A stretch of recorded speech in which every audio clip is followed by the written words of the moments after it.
Welcome back to my channel cricket view. तो लगभग जो सेमीज़ के लिए सेकंड स्पॉट ग्रुप 2 का बता देगा। इंडिया वर्सेस न्यूजीलैंड का मुकाबला है। जो ये मुकाबला जीतेगा सेकंड स्पॉट उसका कंफर्म हो जाएगा। 99% अनऑफिशियली कंफर्म हो जाएगा। बहुत बड़ा मुकाबला है ये, वर्ल्ड कप के नज़रिए से भी और क्वालिफिकेशंस की दौड़ में भी और इंडिया के नज़रिए से भी।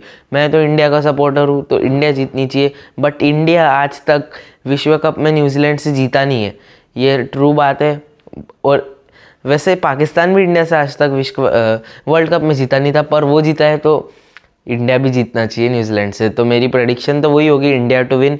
पर अभी मुकाबले की बात कर लेते। दुबई इंटरनेशनल स्टेडियम में मुकाबला है। टाइम ये रात का है 7:30 बजे, इंडियन टाइम 7:30 बजे।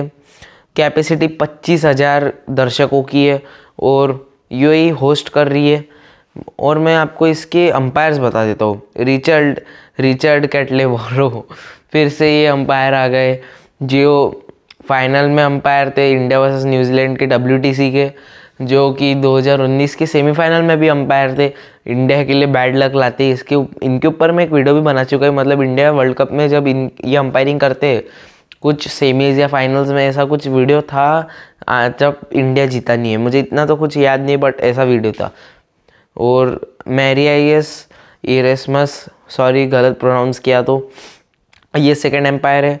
और थर्ड एम्पायर है एड्रियन होलस्टॉक और मैच रेफरी है रजन मदुगले। तो ये सब ऑफिशियल्स थे मैच के। रिचर्ड कैटलेबॉरो का नाम सुनते से डर लगता है, क्योंकि इंडिया के और उनके नाते ख़राब है वैसे। मतलब जब वो अंपायरिंग करते इंडिया मुकाबले जीतती नहीं ईजीली।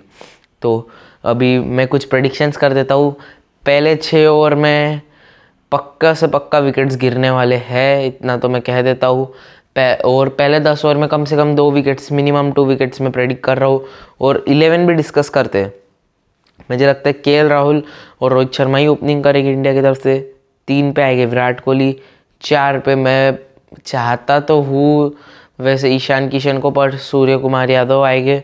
फिर 5 पे ऋषभ पंत। 6 पे हार्दिक पांड्या की जगह वैसे मैं लेता था शार्दुल ठाकुर को, बट हार्दिक अगर बॉलिंग कर रहे तो मैं हार्दिक को ही खिलाऊंगा। या फिर हार्दिक की जगह ईशान किशन को भी ले सकते हैं, क्योंकि ईशान किशन के पास फॉर्म है। 7 पे मैं लूँगा रविंद्र जाडेजा। इन्हें तो टीम से बाहर कर ही नहीं सकते, ये बेस्ट ऑलराउंडर है T20 के। भले ही शाकिब का नाम होगा फर्स्ट पे, बट शाकिब की टीम छोटी टीमों के साथ खेलती है, ये इंडिया की टीम बड़ी टीमों के साथ खेलती है। तो मैं इसके लिए जडेजा को ऊपर रखूँगा शाकिब से भी, बट शाकिब भी बहुत बढ़िया है। तो 8 पे आएंगे मेरे हिसाब से। ये मुकाबले में आप भुवनेश्वर कुमार को ड्रॉप करके शार्दुल ठाकुर को खिलाइए, क्योंकि दोनों की स्पीड सेम है। आप खिला क्यों रहते भुवी को उनकी स्विंग के लिए, जो कि अब इतनी कुछ हो रही नहीं है। तो वैसे भी शार्दुल तो सीम बॉलर है, सीम से गेंद छोड़ते और वहाँ से और विकेट टेकिंग ऑप्शन है। सबसे बड़ी बात, 1 ओवर में 2 विकेट झटकना तो उनके बाएं हाथ का खेलता। वैसे देखा था हमने इंग्लैंड सीरीज़ में, लगातार 2 से 3 मुकाबले में एक ही ओवर में 2 विकेट झटके थे। तो और 9 नंबर पे मैं खिलाऊंगा जसप्रीत बुमराह। 10 पे शमी और 11 पे वरुण चक्रवर्ती। शमी को मैं ड्रॉप नहीं करूँगा, बेस्ट बॉलर मैं मानता हूँ बुमराह से ऊपर। फिलहाल आज की डेट में शमी मुझे लगते हैं, पता नहीं क्यों, बट शमी के पास सब है। आप देखिए उनके पास तगड़ा बाउंसर है, यॉर्कर है, उसके बाद स्विंग है उनके पास, वाइड यॉर्कर है, सभी उनके पास है। मैं मतलब ऐसे कंपेयर नहीं करना चाहता बुमराह और शमी, वैसे सेम ही है, इक्वल। बुमराह के पास बस एक एडवांटेज है उनके एंगल का, जो ऐसा बाहर जाता है और राइट हैंडर के लिए अंदर आता है यॉर्कर के थ्रू, वो बोल्ड ईजिली कर सकते हैं। लेफ्टी का उनका एडवांटेज, मतलब जो उनका एंगल है वो ऐसा जो जाता है, उन्हें लेफ्ट हैंडर की फील देता है। मतलब उन्हें एडवांटेज हो जाता है as a left hand bowler. तो प्रेडिक्शंस सब कर देता हूँ मैं कुछ। इंडिया के लिए मुझे लगता है सबसे ज़्यादा रन इस मुकाबले में आ रहे KL राहुल। मैं बैक कर रहा हूँ KL राहुल को, क्योंकि मुझे अंदर से फीलिंग भी आ रही है। और KL राहुल के पिछले मुकाबले बहुत ख़राब है। पिछले मुकाबले में 1 रन मारा था, याद है मुझे, जीता पाकिस्तान के खिलाफ। उसके पहले इंग्लैंड सीरीज़ में मौका मिला था, T20 आइज़ में, उसमें शायद 0-0, 16-4 ऐसा कुछ कर रहे थे। 4 मुकाबलों में मौका मिला था, 5वें में ड्रॉप हुए थे, इतना मुझे याद है। और यही होगा अब इंडिया की तरफ से। सबसे ज़्यादा मुझे लगता है KL राहुल रन्स मारेंगे। सबसे ज़्यादा विकेट्स इंडिया की तरफ से मुझे लगता है लेंगे मोहम्मद शमी।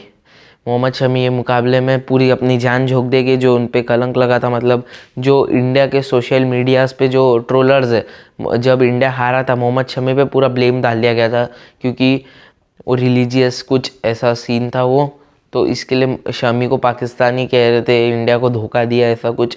शमी लाइव आके उन्होंने बोला था कि देश को धोखा देने से पहले मैं मरना पसंद करूँगा पर ये नहीं पसंद करूँगा, देश को धोखा कभी नहीं दूंगा। तो ये मुकाबले में शमी सबसे ज़्यादा विकेट्स ले गए। न्यूजीलैंड की तरफ से सबसे ज़्यादा रन इसी मुकाबले में मुझे लगता है मारने वाले केन विलियमसन।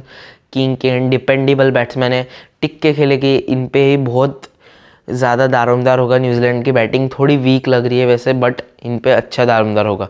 और लॉकी फर्गसन के जाने से बहुत दिक्कत होगी क्योंकि 3 पेसर्स आपके पास ज़बरदस्त थे, टीम साउदी, ट्रेंट बोल्ट और लॉकी फर्गसन, बट अब लॉकी फर्गसन जा चुके, उन्हें इंजरी हो गई है।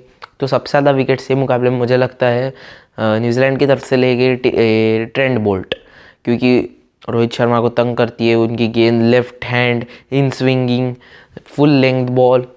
पहले दूसरे ओवर में इन्हें लाई है, फटाफट आगे गेंद फेंकी है, इन स्विंगिंग बॉल डाली है, लेफ्ट हैंडेड है। बहुत ज़बरदस्त होगा मुकाबला। आप आपकी प्रेडिक्शंस भी कमेंट बॉक्स में बताइए। चैनल को सब्सक्राइब कीजिए, वीडियो को लाइक कीजिए, बेल नोटिफिकेशन को ऑल पर सेट कीजिए। मैं मिलता हूँ आपको अगली वीडियो में। जब तक प्लीज़ घर पे स्टे सेफ।